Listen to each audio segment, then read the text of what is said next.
संविधान के निर्माण के विषय में पढ़ लेते हैं। हमने माउंटबेटन योजना और भारतीय स्वतंत्रता अधिनियम 1947 के विषय में पढ़ लिया है। अब हमारा देश जब आज़ाद हो चुका था, स्वाधीन हो चुका था, तो किस प्रकार से उसने अपने देश के, हमारे जो जनता के चुने हुए प्रतिनिधि थे, अपने देश का शासन चलाने के लिए किस प्रकार की शासन व्यवस्था हो हमारे देश में, और किस प्रकार से हमारे देश के नागरिकों को क्या अधिकार मिलना चाहिए, किस तरह की व्यवस्थाएं मिलनी चाहिए, इन सब बातों पे विचार करने के लिए क्या सब कुछ किया था, इसके विषय में पढ़ते हैं। तो सबसे पहले इसमें संविधान के निर्माण का जो कार्य था यह शुरू किया गया। सबसे पहले जानते हैं ये संविधान वर्ड, संविधान है क्या? संविधान एक्चुअली है वह चीज कि किसी भी देश का शासन व्यवस्था चलाने के लिए नियमों की एक पुस्तक कह सकते हैं, जो कि जिसमें जनता की भी भलाई होती है और सरकारी सामंजस्य के साथ साथ कई सारी बातों का ध्यान रखते हुए, ताकि हर वर्ग के, समाज के हर वर्ग के लोगों में आपसी तालमेल संभव हो सके। इन सबसे संबंधित एक विचारों की या फिर एक नियमों की पुस्तिका को संविधान कहा जाता है। ठीक है, तो अब नेक्स्ट है कि संविधान सभा क्या है। संविधान सभा उसे कहते हैं कि जब किसी भी प्रभुता संपन्न देश के द्वारा संविधान की रचना का कार्य किया जाता है, तो वह उस देश की जनता के जो चुने हुए प्रतिनिधि होते हैं उनके द्वारा किया जाता है।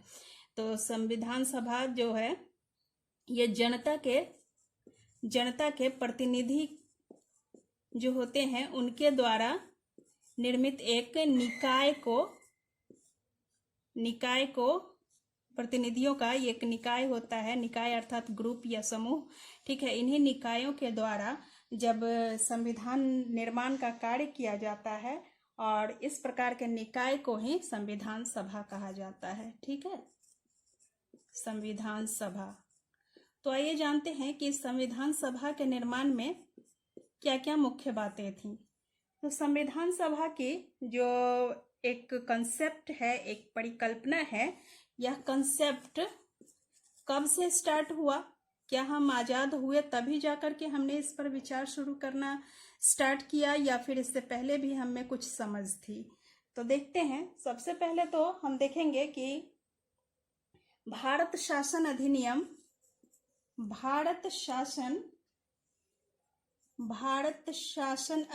1919 की ओर चलते हैं। भारत शासन अधिनियम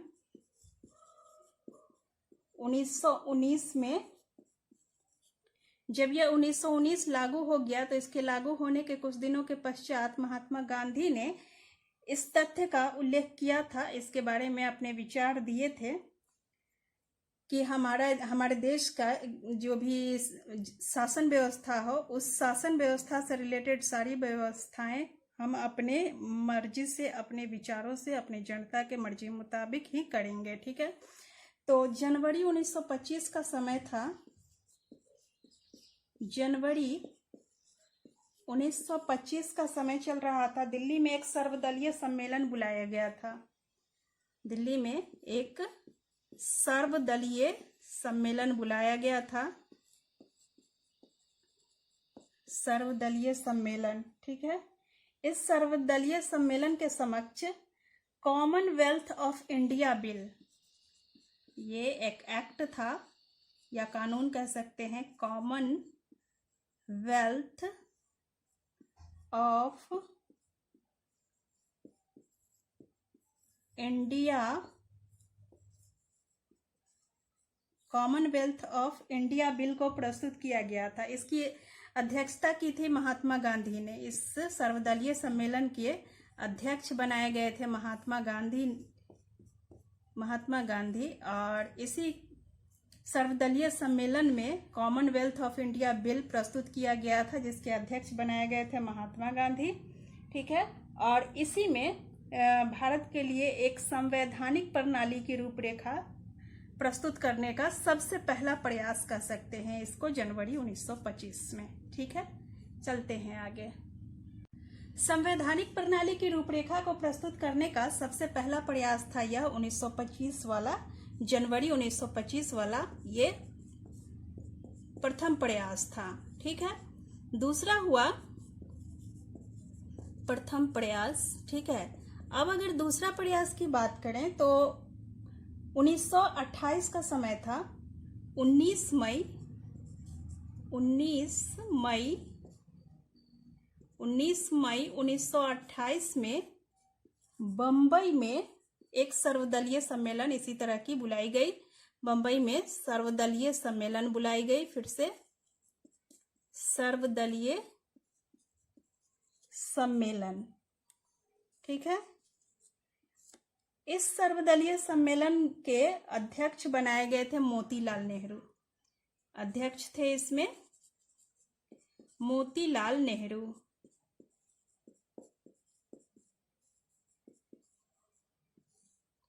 मोतीलाल नेहरू को बनाया गया था अध्यक्ष, और इन्होंने 10 अगस्त एक समिति गठित की गई थी इस संविधान सभा पर विचार करने के लिए कि किस प्रकार की हमारी संवैधानिक संरचना हो। तो एक समिति जो गठित की गई, उस समिति ने, जो 19 मई 1928 को एक समिति गठित की गई थी, इस समिति ने अपनी रिपोर्ट दी थी 10 अगस्त 1928 को अपनी रिपोर्ट दी थी। ठीक है, और इसी समिति की रिपोर्ट को नेहरू रिपोर्ट कहा जाता है। नेहरू रिपोर्ट भी इसे कहा जाता है। ठीक है, इस नेहरू रिपोर्ट में ही संविधान के सिद्धांत निर्धारित करने के प्रयास किए गए थे। इस नेहरू रिपोर्ट में क्या था? संविधान के सिद्धांत, अर्थात हमारा जो संविधान होगा वह किन किन सिद्धांतों पर आधारित होगा। ठीक है, क्या प्रिंसिपल्स होंगे, क्या आइडियाज होंगे, किस तरह का फिलॉसफी होगा, आइडियोलॉजी होगा, ये सारी चीजें इस नेहरू रिपोर्ट में कल्पना की गई थी। ठीक है, नेक्स्ट पे चलते हैं। जून 1934 का समय था। जून 1934 में फिर से एक कांग्रेस कार्यकारिणी समिति की बैठक हुई थी। कांग्रेस कार्यकारिणी समिति की बैठक हुई थी, और इस बैठक में यह घोषणा किया गया था कि श्वेत पत्र का एकमात्र विकल्प वयस्क मताधिकार के आधार पर निर्वाचित संविधान सभा द्वारा एक संविधान तैयार करना होगा। श्वेत पत्र जो कि ब्रिटिश सरकार द्वारा जारी किए जाते थे उस समय, यह श्वेत पत्र कहते हैं सरकारी घोषणा पत्र को। ठीक है, जो कि उस समय ब्रिटिश सरकार द्वारा जारी किया जाता था। तो जो ब्रिटिश सरकार द्वारा जो घोषणा पत्र जारी किया जाता था, उसका एकमात्र विकल्प इस कांग्रेस कार्यकारिणी में यह बताया गया कि इस श्वेत पत्र का एकमात्र विकल्प यह है कि वयस्क मताधिकार के आधार पर हम स्वयं अपनी संविधान सभा को निर्वाचित करें और इस निर्वाचित संविधान सभा द्वारा एक संविधान तैयार करें। ठीक है, आगे बढ़ते हैं। इसके बाद अगस्त 1940 में लॉर्ड लिनलिथगो का अगस्त प्रस्ताव आया था। इस अगस्त प्रस्ताव में ब्रिटिश सरकार ने इस मांग को पहली बार, संविधान सभा की जो मांग की जा रही थी भारतीय प्रतिनिधियों द्वारा, इस संविधान सभा की मांग को पहली बार आधिकारिक रूप से स्वीकार किया। हालांकि भारतीयों द्वारा मांग हमने देखा कि 1919 से ही की जा रही थी, लेकिन 1940 के लिनलिथगो के द्वारा जो अगस्त प्रस्ताव लाया गया था, इस प्रस्ताव में पहली बार भारतीयों की संविधान सभा की मांग को आधिकारिक रूप से स्वीकार किया गया। सरकार ने इस मांग को स्वीकार किया था। ठीक है, हालांकि यह स्पष्ट नहीं था, अर्थात प्रत्यक्ष नहीं था, अप्रत्यक्ष रूप से ही स्वीकार किया था। प्रत्यक्ष रूप से इसकी घोषणा नहीं की गई थी, लेकिन चलो स्वीकार तो किया है उन्होंने। तो इसके बाद फिर 1942 का क्रिप्स मिशन आया। 1942 का क्रिप्स मिशन, चूंकि यह क्रिप्स मिशन पूरी तरह से असफल साबित हुआ था, लेकिन इस क्रिप्स मिशन में भी संविधान सभा बनाने की बात को स्वीकार कर लिया गया था, स्वीकार किया गया था यहाँ भी संविधान सभा बनाने की बात को। ठीक है। इसके बाद फिर कैबिनेट मिशन जब आया 1946 में, 1946 के कैबिनेट मिशन, 1946 के कैबिनेट मिशन में हम देखते हैं कि संविधान निर्माण के लिए एक बुनियादी ढांचा, मतलब कि किस तरह का स्ट्रक्चर होना चाहिए, उस स्ट्रक्चर का एक फॉर्मेट दिया गया। बुनियादी ढांचे का एक प्रारूप कह सकते हैं, बुनियादी ढांचे का प्रारूप इसमें प्रस्तुत किया गया। एक फॉर्मेट बताया गया कि इस प्रकार का संविधान सभा होना चाहिए। कैबिनेट मिशन ने जो कुछ संविधान निर्माण निकाय द्वारा कुछ एक प्रक्रिया, एक सिस्टम को एक विस्तार पूर्वक निर्धारित किया था, वह क्या था, उसमें कौन कौन से मुख्य मुख्य बातें थी, क्या क्या प्रावधान थे इसमें, तो वह देख लेते हैं। तो सबसे पहले इसमें था कि प्रत्येक प्रांत को और प्रत्येक देशी रियासत या रियासतों के समूह को अपनी जनसंख्या के अनुपात में कुल स्थान आवंटित किए गए। जितने भी प्रांत थे, प्रत्येक प्रांत को, मतलब कि जितने उस समय प्रांत थे, और उसके अलावे देशी रियासतों को, देशी रियासतों या फिर रियासतों के समूह को अपनी जनसंख्या के अनुपात में कुल स्थान, जनसंख्या के अनुपात में स्थान आवंटित किए गए। पहली बात तो यह, ठीक है, जनसंख्या के अनुपात में स्थान आवंटित किए गए। ठीक है। जैसे कि अगर 10 लाख की जनसंख्या है तो 10 लाख के लिए एक स्थान का अनुपात निर्धारित किया गया, प्रति 10 लाख पर एक सीट। ठीक है। इसके परिणाम स्वरूप क्या हुआ कि प्रांतों को 292 सदस्य निर्वाचित करने थे और देशी रियासतों को कम से कम 93 स्थान दिए गए। प्रांतों को इस हिसाब से अगर बिठाया जाए तो प्रांतों को 292 सदस्य और रियासतों को कितने, 93 स्थान दिए गए। ठीक है। आगे बढ़ते हैं। प्रांतों की जो सीट्स थी, जितने भी प्रांत थे उनको जो सीटें दी गई थी, उन सीटों को जनसंख्या के अनुपात पर 3 प्रमुख समुदायों में बांटा गया। जनसंख्या के अनुपात में बांटा गया। जनसंख्या के अनुपात में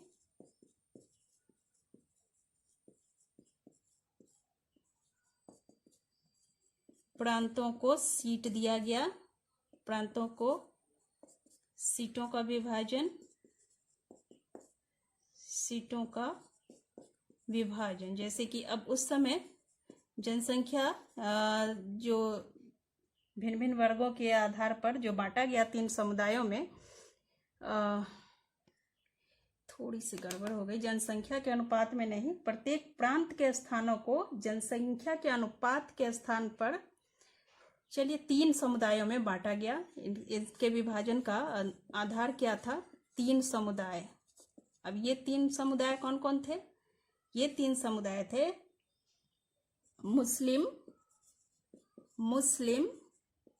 सिख और साधारण। ये 3 समुदाय थे, उस समय बांटे गए थे।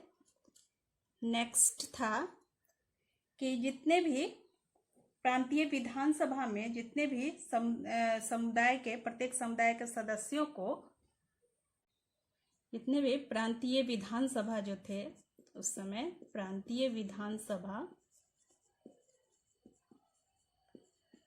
विधानसभा में प्रत्येक समुदाय के सदस्यों का चुनाव जो होता था, प्रांतीय विधानसभा के सदस्यों का चुनाव किस आधार पर होता था? तो एकल संक्रमणीय का चुनाव होता था एकल संक्रमणीय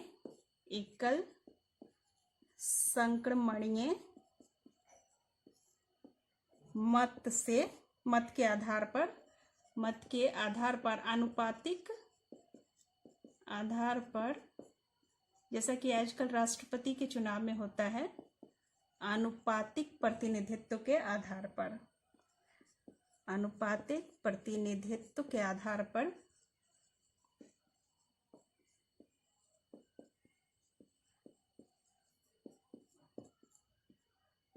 पर करना था। ठीक है, तो नेक्स्ट अगला प्रावधान था देशी रियासतों के जो प्रतिनिधि होंगे इनके चयन की पद्धति परामर्श से तय की जाएगी। देशी रियासतों के प्रतिनिधियों का चयन किस आधार पर? देशी रियासतों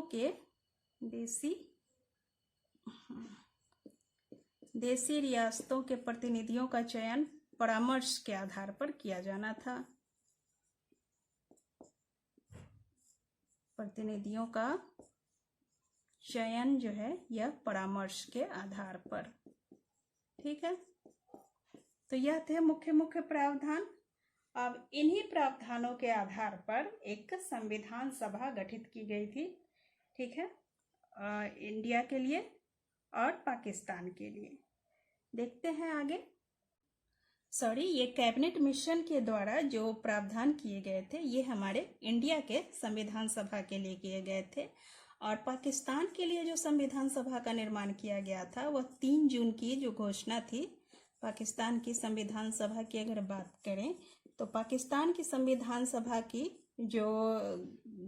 सभा का जो गठन हुआ था वह हुआ था 3 जून 1947 की घोषणा के आधार पर। ठीक है, तो आगे बढ़ते हैं हम अपने इंडिया पे आते हैं। बंगाल, पंजाब, सिंध, पश्चिमोत्तर सीमा प्रांत, बलूचिस्तान और असम के जो सिलहट जिले थे वे सभी जनमत संग्रह के द्वारा पाकिस्तान में शामिल हुए थे। तो ये सब हम पहले पढ़ चुके हैं।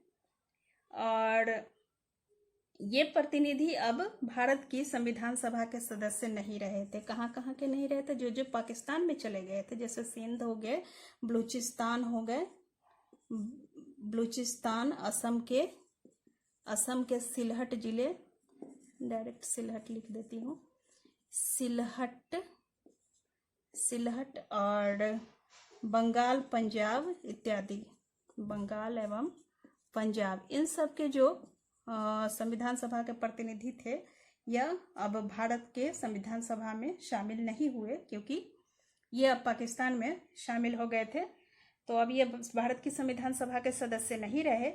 इसके अलावे पश्चिमी बंगाल और पूर्वी पंजाब, पश्चिमी बंगाल और पूर्वी पंजाब में और पूर्वी पंजाब में नए चुनाव कराए गए, नए सिरे से। ठीक है, तो यहाँ पर जब संविधान सभा 31 अक्टूबर को फिर से 31 अक्टूबर 1947 को फिर से जब रीयूनाइट हुई संविधान सभा, तो इसमें अब सदन की सदस्यता घट गई थी, वो अब 299 ही रह गई। ठीक है, पहले हमने देखा था कि प्रांतों को कितने सीटें मिली थी? 292 सीटें मिली थी प्रांतों को, और रियासतों को कितनी सीटें मिली थी? रियासतों को 93 सीटें मिली थी। तो इन दोनों को ऐड करने के बाद अगर कितना होता है?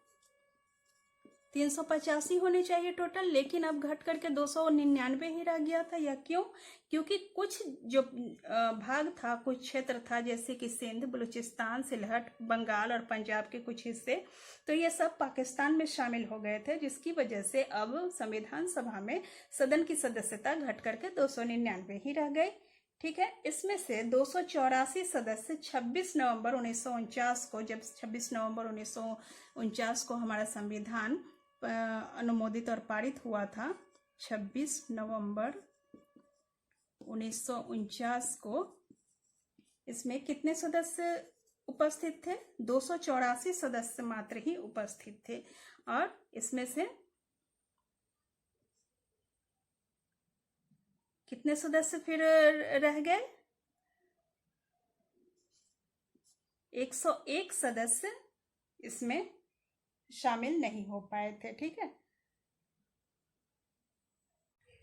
सॉरी, चूंकि ये वास्तविक रूप से 299 ही सदस्य उपस्थित इस नए चुनाव कराने के बाद हो पाए थे, तो और बाकी सब पंजाब सॉरी पाकिस्तान में चले गए थे। इसको मिटा देती हूँ, थोड़ा कंफ्यूज करता है। ठीक है, तो 299 सदस्य जो रह गए थे, इसमें से कुछ सदस्य नहीं आ पाए थे, नहीं उपस्थित हो पाए थे 26 नवंबर 1949 को। तो टोटल उस समय 284 सदस्य ही उस दिन उपस्थित हो पाए थे। तो इस प्रकार से कितने उपस्थित हो पाए? 15 सदस्य जो थे अनुपस्थित थे और 284 उपस्थित हो पाए थे। लेकिन जितने ही सदस्य उपस्थित थे उन्हीं के आधार पर अंतिम रूप से संविधान को पारित करा लिया गया था, और इन्हीं 284 सदस्यों ने संविधान पर अपने हस्ताक्षर या दस्तखत किए थे। तो इस तरह से हमारा संविधान जो है पारित हो गया था 26 नवंबर 1949 को। ठीक है, 26 नवंबर 1949 को आमतौर पर यह क्वेश्चन पूछा जाता है। नेक्स्ट पे चलते हैं। संविधान सभा के लिए जो निर्वाचन हुए थे उनमें किसको कितनी सीटें मिली थी? तो नेक्स्ट वीडियो में रहेगा। आज के लिए इतना ही, मिलते हैं फिर एक नए वीडियो में। धन्यवाद।